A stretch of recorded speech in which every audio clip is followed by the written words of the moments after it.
Welcome to another session of मैं भी ज्ञानडू। आज मेरे पास कोई गेस्ट नहीं है डिस्कस करने के लिए, बट आज एक टॉपिक ज़रूर है, बिजनेस एनालिसिस। इस पे आज मैंने सोचा आज इस पे ज्ञान बांटा जाए, ज्ञान शेयर किया जाए, क्योंकि ये टॉपिक मेरे करियर के काफ़ी करीब रह चुका है। One of my favourite topics to talk about.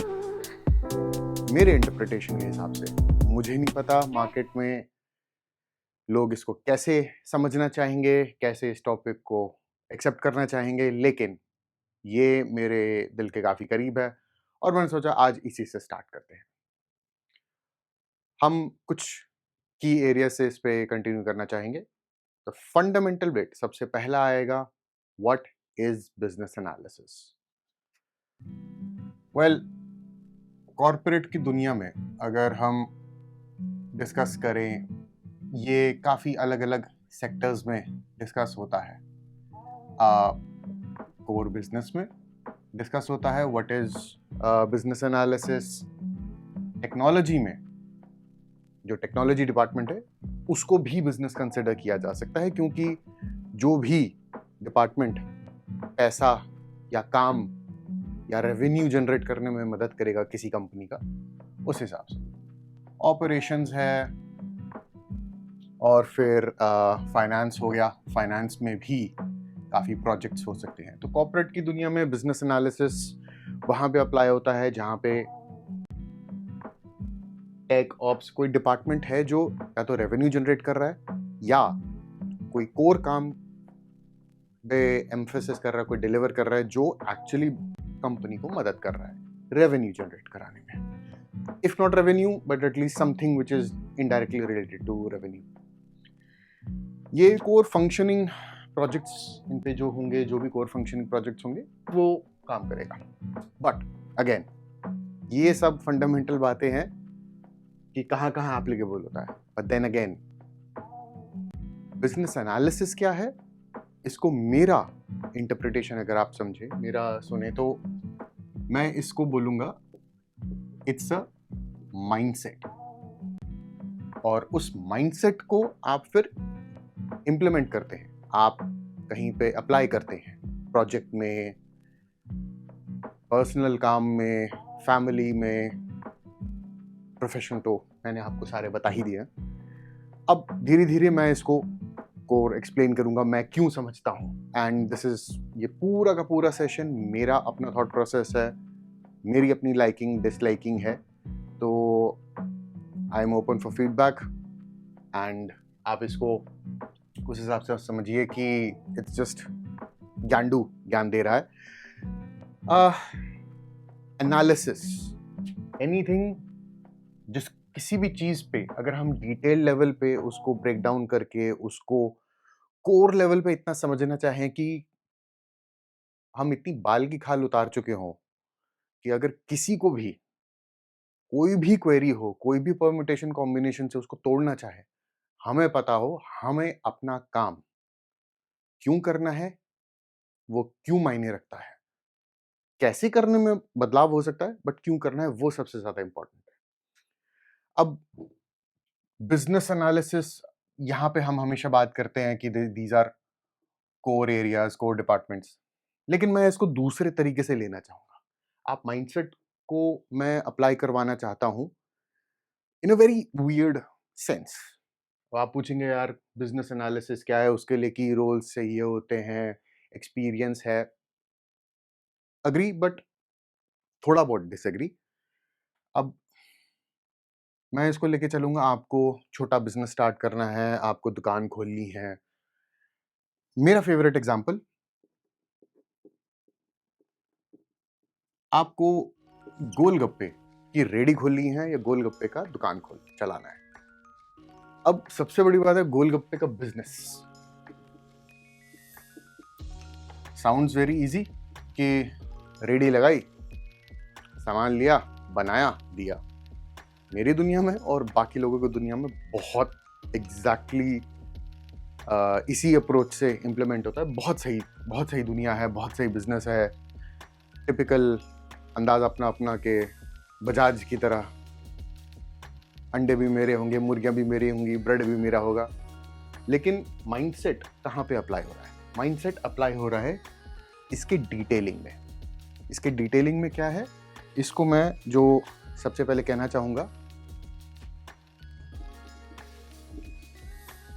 How, what, where, when, why. ये इसको इंग्लिश में बोलते हैं 4 wives and 1 husband. Sorry but कहावत है, लेकिन ये अप्रोच, ये 5 चीजें बहुत इंपॉर्टेंट है इस माइंडसेट के लिए।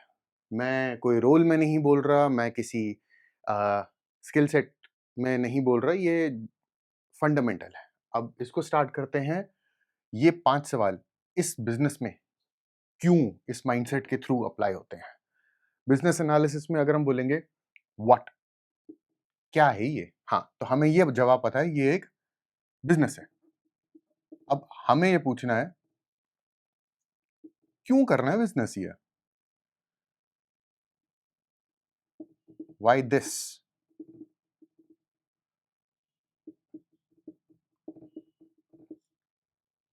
क्यों, नो क्यों भी नहीं, क्यों। क्योंकि अगर हम यहाँ पे फिर हम बोलते हैं, और मैं आपको बताऊंगा ये सब सवालों का क्या गुड रीजन है, कि अगर मैं पूछूंगा क्यों करना है आपको ये, उससे मुझे जो भी, अगर मुझे मन होगा, हाँ यार क्या पता मेरी अपनी नीड हो, क्या पता मुझे अभी फैमिली में नीड है, मुझे अपने पैरों पे खड़ा होना है, या मेरी कोई फैमिली का अपना बिजनेस है, या जस्ट शौक के लिए करना है, फाइन। एक कोर रीजन पता होना चाहिए, चाहे कच्चा पक्का रीजन हो, लेकिन पता होना चाहिए। कब स्टार्ट करना है आपने, 1 महीने में, 6 महीने में, 1 साल में, कब स्टार्ट करना है वो भी पता होना चाहिए, क्योंकि आपको उससे पूरा टाइमलाइन आपको पता चल जाता है, और ये बाकी सब सवालों के साथ ही इंप्लीमेंट हो जाता है। सारी चीजें इसी में फिट होती हैं। कहाँ खोलना है, घर के पास खोलना है, मेन मार्केट में खोलना है, दोस्तों के घर के आसे पासे में खोलना है। और यही रूल यहाँ पे भी होता है, क्यों खोलना है, क्योंकि दोस्तों ने बोला है।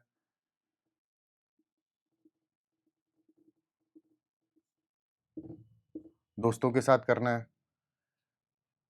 कैसे खोलना है इसको, आप कैसे करना चाहते हो, इसमें आएगा, कैसे का मतलब आएगा फाइनेंसिंग, आपको कैसे करनी है, अपने पैसे लगाने हैं, लोन लेना है, उसमें फिर आपको दुकान चलानी है, तो दुकान खोलना है, तो वो दुकान का भी डिटेलिंग करना है। रेडी, या अगर मैं इसको हिंदी में लिखूं तो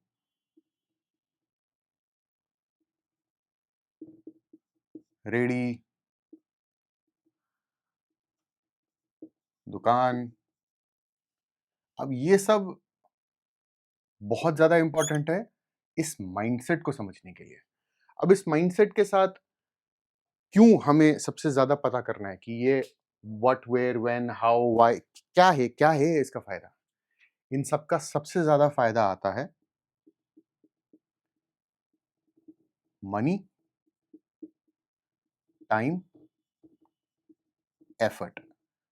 क्योंकि कोई भी बिजनेस हो, कोई भी कंपनी हो, कोई भी इन्वॉल्व हो, उन सब के लिए ये 3 चीजें सबसे ज्यादा मैटर करती हैं। मन है, नहीं है, यारों दोस्तों ने बोला क्या है, हर इंसान, हर कंपनी, हर बिजनेस इन 3 चीजों को ध्यान में रखते हुए ही इन सब चीजों के लिए सारे सवाल या तो पूछता है, या किसी को बोलता है पूछने के लिए। और वो कौन होता है, वो रोल आता है बिजनेस एनालिस्ट। लेकिन ये 3 चीजें सबसे ज्यादा मैटर करती हैं, मनी, टाइम, एफर्ट। हाँ, कभी कभी कुछ कंपनीज हैं जो मनी स्पेंड करती हैं, लेकिन वो इसलिए स्पेंड करती हैं ताकि वो अपने टाइम और एफर्ट को बचा सके।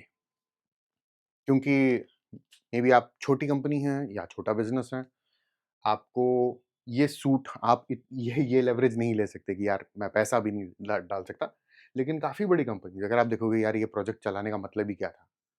वो ये समझने के लिए होता है कभी-कभी टाइम और एफर्ट। अच्छी कंपनीज़ की बात कर रहा हूँ जिन्होंने सोच के रखा हुआ है कि सोच के काम करना है कि नहीं करना, उनके लिए। अब इन सब के साथ एक और चीज़ है जो मैं बाद में भी बताऊँगा, वो क्यों अप्लाई होती हैं। How, what, where, when, why ये सब एक और चीज़ से बहुत ही ज़्यादा कोरिलेट करती हैं, जो इंटरलिंक्ड है, जिसको मैं इंटरलिंक्ड बोलना चाहूँगा कि कनेक्शन तो है ही है किसी भी हालत में। मॉस्को, उसको मॉस्को रेटिंग बोलते हैं कंपनीज़ में। कॉर्पोरेट में आपको यही सुनाई देगा मॉस्को रेटिंग, मॉस्को स्टाइल। ये बेसिकली प्रायोरिटाइज़ेशन है। अब इसको बोलेंगे must have, should have, could have, would have. इसको आप उसी तरीके से समझिए जैसे फाइनेंशियल प्लानिंग में आपको आपके फाइनेंशियल एडवाइजर्स बोलते हैं, ये आपकी नीड है या आपका वांट है। जैसे आईफ़ोन लेना है, आईफ़ोन लेना है, गोलगप्पे का बिज़नेस चलाना है, ओके। क्यों चलाना है गोलगप्पे का बिज़नेस? क्यों चाहिए आपको आईफ़ोन? कब चाहिए आपको आईफ़ोन? कहाँ से लोगे? आपने देखा भी है? पता चले आप सीधा हाईएस्ट रिटेल प्राइस वाले पे चले गए। क्या तो आपको पता चल गया। कैसे चाहिए आपको? फाइनेंस पे चाहिए, तो वो फाइनेंस पे वापस इस पे आता है कि आपके पास पैसे हैं कि नहीं, बहुत सारे। अगेन वो नीड वांट पे आता है और ये प्रायोरिटाइज़ेशन यही है कि मॉस्को रेटिंग इसको बोलते हैं। ये प्राइ इंटरलिंक्ड है। क्यों? क्योंकि ये सब आपके बाल की खाल उतारने में सबसे ज़्यादा हेल्प करेगा। अब ये तो हो गया एक बिज़नेस एनालिसिस का माइंडसेट और उसकी छोटी डिटेल्स।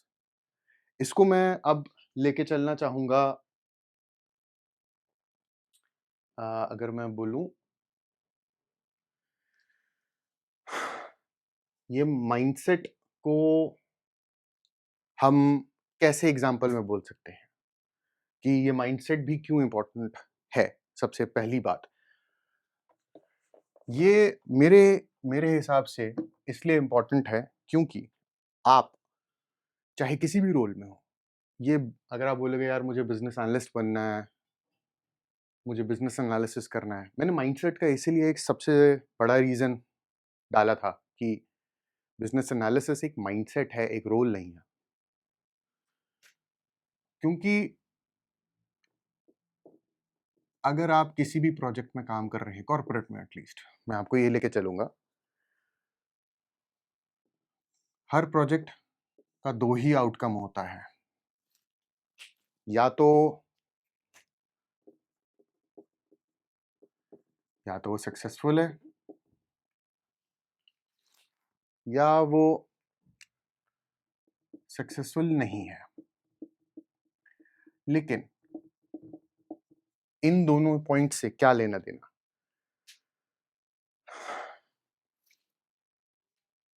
अगर और ये मेरा अपना मानना है, अगर आप बिज़नेस एनालिसिस में जाना चाहते हैं, तो एक चीज़ का ध्यान रखिएगा, आपको ये रोल तभी सूट करेगा अगर आप इस माइंडसेट से रेडी हैं कि कल को कोई भी प्रोजेक्ट अगर आपका फेल होता है, तो ब्लेम आप ही पे आएगा क्योंकि आप वो रोल कर रहे हैं। लेकिन अगर कल को वो प्रोजेक्ट सक्सेसफुल होता है, तो आपकी वजह से वो प्रोजेक्ट सक्सेसफुल नहीं हुआ है। लेकिन अगर वो प्रोजेक्ट फेल हुआ है, तो वो आप ही की वजह से हुआ है। मैं डिटेलिंग में नहीं जा रहा कि क्यों हो, ऐसा हो सकता है, ऐसे कौन बोल सकता है, नहीं सिनेरियो हो सकते हैं, वो आप सब छोड़िए। डिटेल्स की कोई जब फंडामेंटल बाइनरी मैपिंग करी जाती है कि फेल, पास, इन चीज़ों पे जब देखा जाता है ना, तो डिटेल्स कोई परवाह नहीं करता। आप क्रिकेट मैच की तरह लीजिए, फुटबॉल मैच की तरह लीजिए, winning, losing is the 2 fundamental things. Business analyst या बिज़नेस एनालिसिस एक वो रोल है, मैं इसको थैंकलेस नहीं बोलूँगा। वो अननेसेसरी इसको इस रोल को डाइल्यूट करेगा, थोड़ा बहुत डिमीन करेगा। लेकिन मैं ये बोलूँगा कि प्रोजेक्ट अगर सक्सेसफुल है, आपका कोई काम नहीं है, कोई आपकी तारीफ नहीं करेगा, कोई आपकी वाहवाही नहीं करेगा। कुछ फटा तो वो आप ही की गलती है, नहीं फटा आपकी गलती थी नहीं, वो तो कोई और ले गया। इसको मैं दो चीजों से और बताना चाहता हूं। क्यों? मैं आपको ये बताता हूं, हर प्रोजेक्ट में कौन कौन से रोल्स इन्वॉल्व होते बेसिक इन्वॉल्व हो जाते हैं।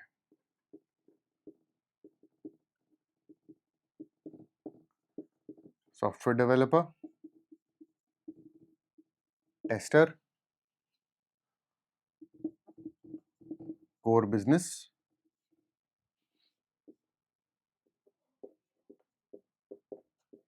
कंप्लायंस, जो कि कोई भी इनमें से कोई भी नहीं सोचता इसके बारे में, बट ये सब प्लेयर्स इन्वॉल्व होते हैं आपके अलावा।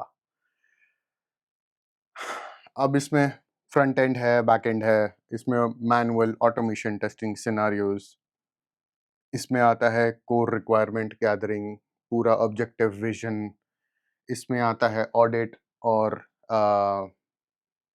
Scenario detailing as well. ये सब अगर बिल्कुल सब सही चलता है तो इनके इंडिविजुअल स्किल सेट्स पे एम्फोसिस मिलेगा कि वाह इन्होंने क्या डिटेलिंग करी थी, क्या बढ़िया कोड लिखा है, वाह क्या बढ़िया सारे सिनेरियो टेस्टिंग करे हैं, वाह क्या सोच है बिजनेस की, मजा आ गया, अरे वाह इंश्योर किया कि कोई भी पकड़े ना, कंप्लायंस में बहुत बढ़िया काम किया। लेकिन बिजनेस एनालिसिस एक माइंडसेट है, it's not a key focused skill set, it's a mindset where ये in its entirety as a business analysis आप इनके साथ भी बैठे हैं, आप इनके साथ भी बैठे हैं, इनके साथ तो आप बैठे ही रहे हैं, इनके साथ भी बैठते हैं आप, इन सब के साथ आप डिटेलिंग करते हैं कि यार मुझे ये बनाना है, ऐसे बनाना है, इसको ही ये करना है। अब मैं मम्मी की तरह क्यों बातें कर रहा हूं, ताकि मैं एग्जाम्पल आपको बाद में बता सकूं। मुझे एक वेब पेज बनाना है, उस वेब पेज में 3 फील्ड होने चाहिए, हर फील्ड के पैरामीटर्स में कॉम्प्लेक्सिटी उसमें अल्फा न्यूमेरिक होना चाहिए, उसमें सिर्फ न्यूमेरिक होना चाहिए, और फिर सबमिट बटन होना चाहिए, सबमिट बटन के बाद उसका बिहेवियर ये होना, ये तो सब कोडिंग हो गया। फिर टेस्टिंग, मैं अगर कल को एक ही फील्ड डाल डाल दूं, दूसरा ना डालूं, तो कैसे पेज रिएक्ट करेगा, सिनारियो डिटेलिंग। कल को मैंने बिना फील्ड डाले ही मैंने कर दिया तो क्या बिहेव, ये टेस्टिंग। भाई चाहिए क्या तुझे, कैसे कैसे चीजें चाहिए, अब ये सब रिक्वायरमेंट गैदरिंग हो गई, इनके साथ बैठना। ये तो एक हो गया कि कौन कौन से प्लेयर्स हैं। इसका भी मैं एक आपको एक बहुत, जो मेरे हिसाब से एक एग्जाम्पल होता है, जो मैं चाहता हूं कि लोग ऐसे ही समझें बिजनेस एनालिसिस रोल को, वो आएगा अ वेरी कोर, मतलब मैं इसको कोई कॉम्प्लेक्स, कोई कॉर्पोरेट भाषा में नहीं समझाना चाहता, मैं चाहता हूं कि ये आप इसको बिल्कुल देसी भाषा में, बिल्कुल जो सब रिलेट कर पाए, इर्रेस्पेक्टिव आपका आपका एकेडमिक प्रोफेशनल बैकग्राउंड क्या है, आप सब समझ सकें। सबसे बड़ा काम है फॉर एनी इंडिविजुअल,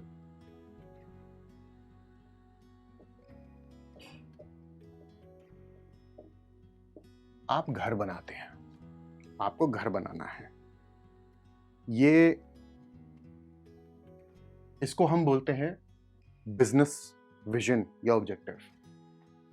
इसका की प्लेयर कौन है? इसका की प्लेयर है, आप बोलो प्रोडक्ट ओनर बोलो, बिजनेस बोलो, प्रोडक्ट मैनेजर बोलो, जो भी बोलो। फिर इसके साथ जो सबसे बड़ा अब ये आपको घर बनाना है, ठीक है, आप बिजनेस है, आपको घर बनाना है। आप कहते हो यार मैं अपने फैमिली को दूसरी जगह लेके जाना चाहता हूँ, यहाँ पे ये हो वह हो, गाड़ियाँ हो, सब ऐसा व्यू हो, ये बहुत बढ़िया, मजे, आपके पास पैसे भी हैं, बजट है आपके पास, लेकिन आप घर कोर तो नहीं बना पाओगे ना खुद से, ईंटें भी नहीं लगाओगे, बिजली भी नहीं, तार लेने जाओगे लेकिन तार लगाओगे नहीं ना। पाइप शायद आप ला भी सकते हो, लेकिन आप पाइप लगाओगे तो नहीं ना। बिजनेस एनालिसिस को आप ये समझिए कि आप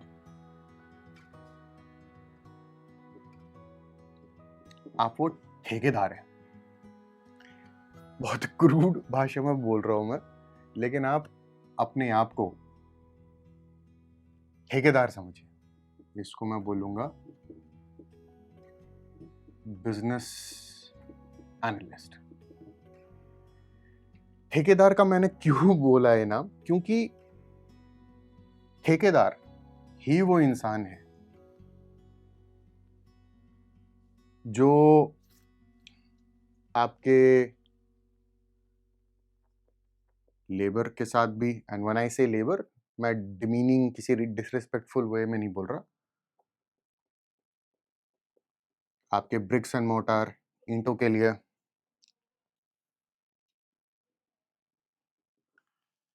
आपके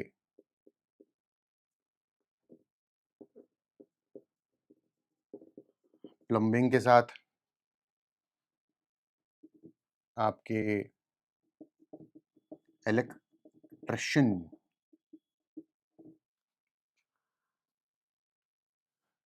आपके डिजाइनर के साथ। अब वो इंटीरियर भी हो सकता है, एक्सटीरियर भी हो सकता है, और आपके बहुत सारी अलग अलग चीजें हैं, मिसेलेनियस आइटम्स हो गए, जिसमें सबसे बड़ा आता है wifi, cable, power supply, water supply, और ये आपकी हो गई जो म्यूनिसिपैलिटी वाली होती है।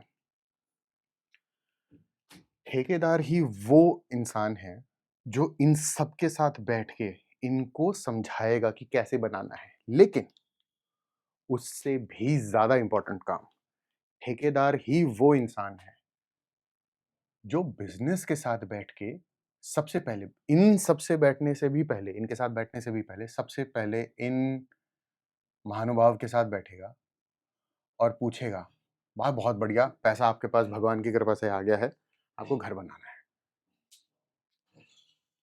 जो मैंने सबसे पहले बोला था, यहां पे वो रिक्वायरमेंट गैदरिंग करेगा। और रिक्वायरमेंट गैदरिंग कैसे लगेगा? क्यों चाहिए घर? Not in a disrespectful, but in a very fundamental वे। कैसा चाहिए घर? कहाँ चाहिए घर, या कहाँ ले रहे हो घर? कब तक चाहिए घर? इन सब के साथ भाई, ये व्हाट तो हो गया, कैसा घर, हाउ, कैसा सा घर चाहिए आपको, बनाना कैसे है आपको। अब ये सब चीजें बहुत मैटर करती हैं। क्यों? क्योंकि जो मैं सबसे पहले पूछूंगा, ये क्या है, ये अपार्टमेंट है, भगवान की कृपा से विला है, या बिल्डर फ्लोर है, हाउस है, क्या है ये? लैंड है, आपको सिर्फ लैंड मिला है। चलो अगर मैं सिर्फ इसको ले लूं, अपार्टमेंट है या लैंड है? अब इस अपार्टमेंट में आपको कैसा सा चाहिए, और आपको लैंड में पेंट हाउस चाहिए, डुप्लेक्स चाहिए, ये सब सवाल इसलिए पूछेगा ठेकेदार क्योंकि इन सब के बाद ही सबसे पहली बात जो बिगेस्ट फैक्टर है यहां पे, वो इस बिजनेस का मॉस्को रेटिंग वैलिडेट कर रहा है। क्योंकि साथ साथ में बजट इसके पास अगर 3-4 करोड़ का है, कि मुझे तो 3-4 करोड़ का घर चाहिए, तो सपने और पैसे दोनों ऐसी दिशा में जाते हैं जो ये तो कभी बांध नहीं सकता। इसका काम होता है रियलिटी पे लाना कि भाई सपने अनंतहीन है, पैसे लिमिटेड है। मॉस्को रेटिंग, मुझे तो घर में चकाचौंध लाइटिंग चाहिए, बहुत बढ़िया, लेकिन सबसे पहले ईंटें, वो लगना चाहिए, लाइटिंग वाइटिंग बाद में। प्लम्बिंग का थॉट सबसे पहले है। ये सब डिटेल, ये तो बाल की खाल उतारने पे आ गए हम मॉस्को रेटिंग। ये आ गया बेसिक रिक्वायरमेंट गैदरिंग पे। इसको आप बैकलॉग ग्रूमिंग बोल सकते हो, इसको आप कॉर्पोरेट में रिक्वायरमेंट गैदरिंग तो है ही है। ये सब से आप फंडामेंटली पूछ सकते हो कि आपको कितनी देर में चाहिए घर, 3 महीने, 1 साल, कैसा है। अब इन सब के बाद ये ठेकेदार बिजनेस से सारी बातें करने के बाद इनके साथ बैठेगा, या साथ में ही बैठ सकता है, लेकिन अज्यूमिंग ये इंसान, ये बिजनेस एनालिस्ट एक्सपीरियंस्ड है, और जो नहीं भी है उसके लिए भी मैं एक एग्जांपल दूंगा कि ये ठेकेदार लेबर के साथ बैठेगा, भाई ये डिजाइन आया है, उस हिसाब से मुझे आपको डिजाइन बनाना है। अब क्या डिजाइन बनाना है? आपकी हाइट, विड्थ, ब्रेड्थ इस हिसाब से होनी चाहिए घर की, हर कमरे की। आपका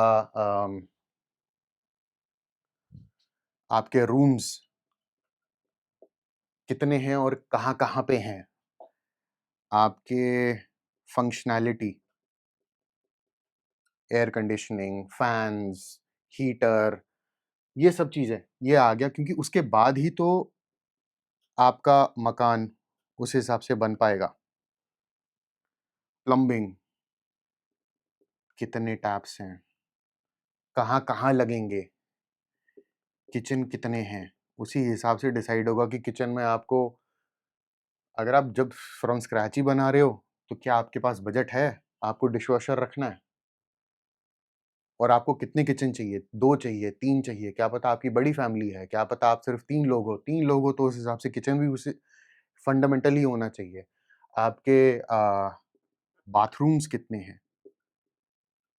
अब ये जब इंसान एज अ बिजनेस या ओनर, हाउस ओनर, उसको लगता है हाँ यार ये मैंने सब सोच रखा है, लगता है।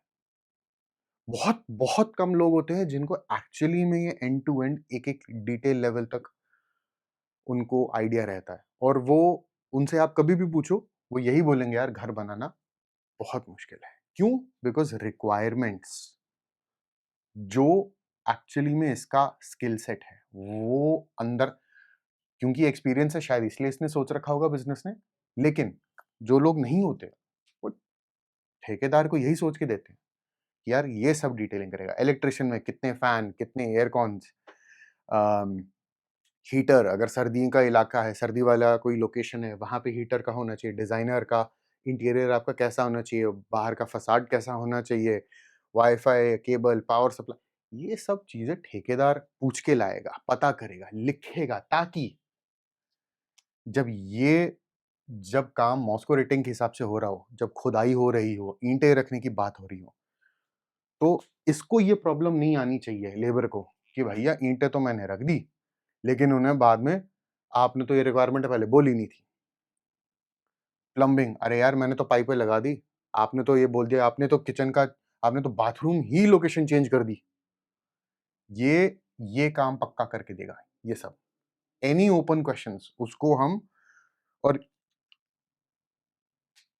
एक एक और क्वेरी आती है, उसको हम बोलते हैं, एक और पॉइंट आता है बिजनेस में,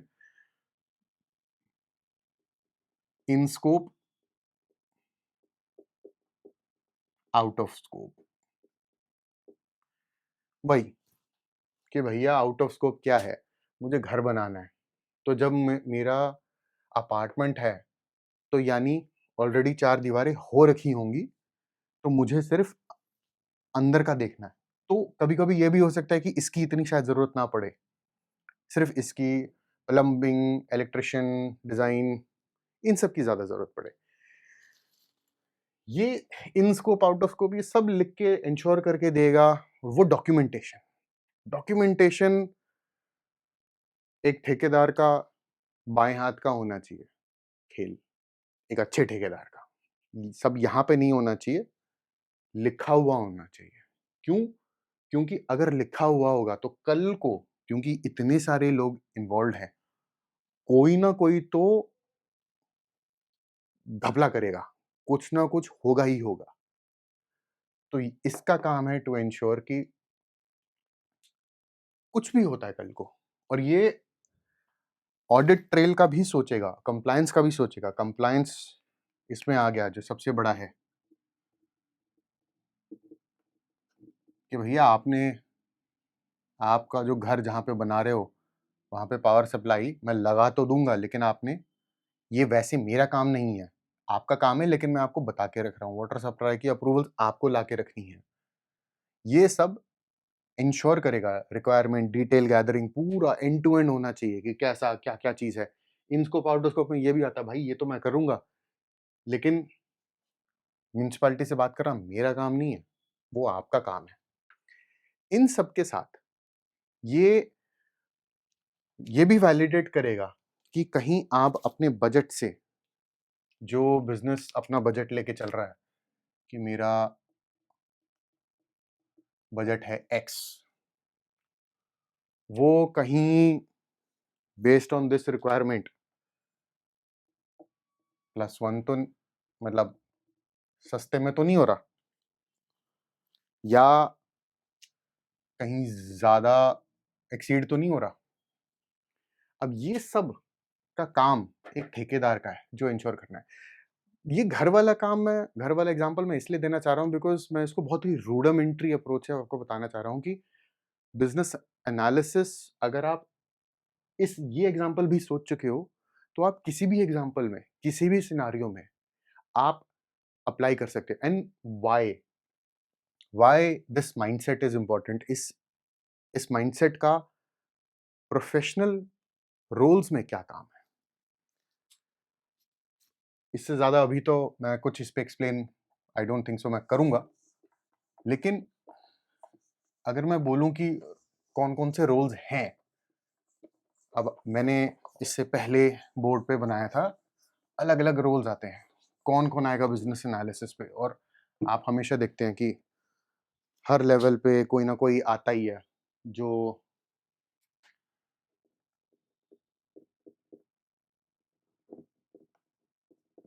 सॉफ्टवेयर डेवलपर होगा, फ्रंट एंड होगा, बैक एंड का होगा, टेस्टर होगा जो क्लेम करेगा भैया मुझे तो बहुत कुछ पता है, क्यों? क्योंकि मैंने टेस्टिंग सिनेरियोज खुद बनाए हुए हैं। डेवलपर बोलेगा अरे कोड तो मैंने ही लिखा है, मुझे पता है कैसे बनाना है। ऑपरेशंस का होगा या कोर बिजनेस का होगा जो बोलेगा अरे भैया सोच तो मेरी है, मुझे पता है कि कैसे काम करके देना है। ये सब अपने अपने आप में सही भी हैं, लेकिन माइंडसेट के हिसाब से सही नहीं है। क्यों?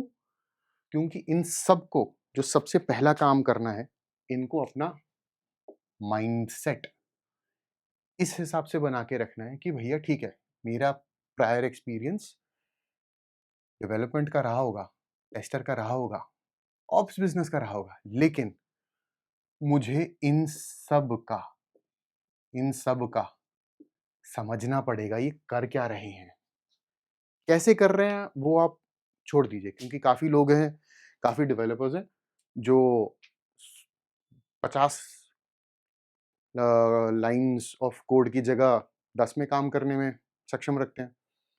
कुछ टेस्टर्स हैं जिनको बताने की जरूरत ही नहीं पड़ती, वो समझ जाते हैं देखते ही अच्छा हाँ यार दीज आर ये नीश स्किल सेट है। आप इनको ये लेके चलिए कि ये अपने अपने इलाके के धुरंधर हैं, लेकिन हर धुरंधर को दौड़ाने के लिए वो माइंडसेट होना चाहिए। आप आर्म्ड फोर्सेस को लेके चलें, कमांडेंट, कमांडेंट के नीचे असिस्टेंट कमांडेंट, उसके नीचे सॉरी कमांडेंट के नीचे डिप्टी कमांडेंट, फिर असिस्टेंट कमांडेंट, फिर इंस्पेक्टर, असिस्टेंट इंस्पेक्टर, सूबेदार, सोल्जर, ये जितने भी हायरार्की होते हैं ये ब्यूरोक्रेसी के लिए नहीं होते, ये इन्हीं नीश स्किल सेट्स के लिए होते हैं। गनर है, आर्टिलरी है, टैंक है, तो tanks are niche skill sets. वो एक ऊपर जो बैठा है उसको पता है कि यार ये मेरा स्किल सेट यहाँ पे काम आएगा। हाँ, उनको टैंक चलाना नहीं आता जो ऊपर बैठे हैं, लेकिन उनको ये पता है टैंक इम्पैक्ट क्या देता है, कहाँ पे करेगा। सेम ठेकेदार को पता है कि भैया अगर तो मैंने टाइम से नहीं बताया कि ब्रिक्स मोर्टार वाले को कि भैया कमरा इतने हाइट इतने विड्थ में बनेगा, तो एक बारी अगर सीमेंट लग के सूख गया तो काम वहीं पे खराब हो जाता है। यही माइंडसेट, यही अप्रोच हमें इस रोल में एक्चुअली हेल्प करता है स्टेबिलिटी लाने में। और हाँ, आप जो भी मैंने डायग्राम बनाया था पहले कि प्रोजेक्ट है सक्सेसफुल होगा कि नहीं, इतने रोल्स हैं, आप ये देख के चलिए सेम घर वाले एग्जांपल पे।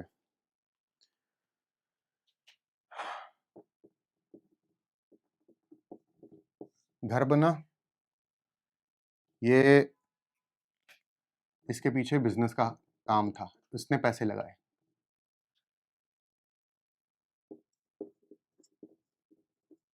प्लम्बिंग इन्वॉल्व था, इलेक्ट्रिशियन इन्वॉल्व था, ब्रिक्स मोर्टार इन्वॉल्व था। अगर कल को बढ़िया गया, अगर कल को घर बहुत बढ़िया बना, लोग आए हाउस वार्मिंग में, गृह प्रवेश में आए और बोला अरे यार मजा आ गया, क्या घर बना है, तो तारीफ इसको मिलेगी। और अगर ये भी बोलेगा कल को, वो ये नहीं बोलेगा कि अरे क्या मस्त ठेकेदार था, वो ये बोलेगा यार लाइटिंग वाइटिंग चकाचौंध जब दिखेगी घर में, सब आके बोलेंगे यार क्या मजेदार लाइटिंग है, क्या बिल्कुल निखर के आ रहा है, आंखों को चुभ भी नहीं रहा। अरे यार मैं एक इलेक्ट्रिशियन को जानता हूँ, क्या बढ़िया काम किया है इसने। यार आपके तो यहाँ पे मैं जब से आया हूँ 1 साल हो गया, आपकी तो सीलन ही नहीं आई। अरे यार ये प्लम्बर कितना बढ़िया प्लम्बर है, इसने इतना बढ़िया काम करके दिया है। यार क्या हाइट विड्थ, ये कैसा बिल्कुल सही मिनिमल इक्विपमेंट के साथ ऐसा मैक्सिमाइज रूम स्पेस करके दिया। अरे ये जो लेबरर मिला है, क्या ब्रिक्स क्या बढ़िया लगाता है उसने, कम ईंटों में ही उसने ये बढ़िया सा सब तारीफ सबको जाएगी, लेकिन आपको नहीं जाएगी क्योंकि आप ठेकेदार थे, आप बिजनेस एनालिस्ट थे, आपको ठेकेदार को आपको नहीं मिलेगा वो सब।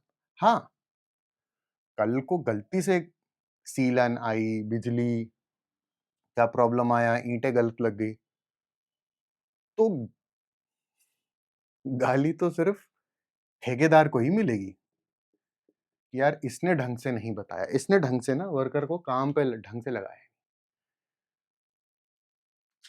You are essential and you are invisible. It's a good thing, it's not a bad thing. ये मेरा एक्सपीरियंस क्या था, क्योंकि मेरी प्रेफरेंस ऐसी है, मुझे अच्छा लगता है कि काम क्वालिटी का गया हो। और बिजनेस एनालिस्ट के बाद फिर प्रोडक्ट मैनेजमेंट रोल आते हैं, आप कहीं पे भी जा सकते हैं देन, बट मेरा एम्फोसिस आपकी जॉब अपॉर्चुनिटीज, करियर अपॉर्चुनिटीज के लिए नहीं था। ये सेशन सिर्फ और सिर्फ एक माइंडसेट के लिए है कि बिजनेस एनालिसिस का क्या काम है, कैसे वो एक माइंडसेट है, कैसे आप इर्रिस्पेक्टिव आप कॉर्पोरेट में हो, पर्सनल लाइफ में हो, बिजनेस में हो, ये माइंडसेट आपको काम देगा ही देगा। और जब तक आपके पास ये माइंडसेट नहीं है, आप बाकी लोगों को भी अप्रिशिएट नहीं कर पाओगे कि वो किस हिसाब से काम करते हैं, किस हिसाब से सोचते हैं।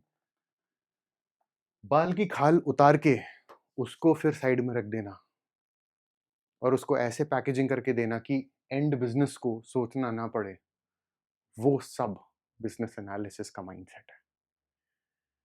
आई होप इतने ज्ञान भरे सेशन के बाद आप मुझ ज्ञानडू को ये समझ पाए होंगे कि मैं किस ऑब्जेक्टिव से बताना चाह रहा था। आई होप आपको थोड़ा भी बहुत पसंद आया हो। मैं ऐसे ही कोशिश करूंगा रैंडम टॉपिक्स पे कुछ ना कुछ ज्ञान बांटूं। और कहीं ना कहीं इसको शॉर्ट्स में बनाऊं, बट हे, मेरा काम ज्ञान दू है, ना कि एक्चुअली ढंग से करना. But anyhow, thank you so much and see you in another video. Bye bye.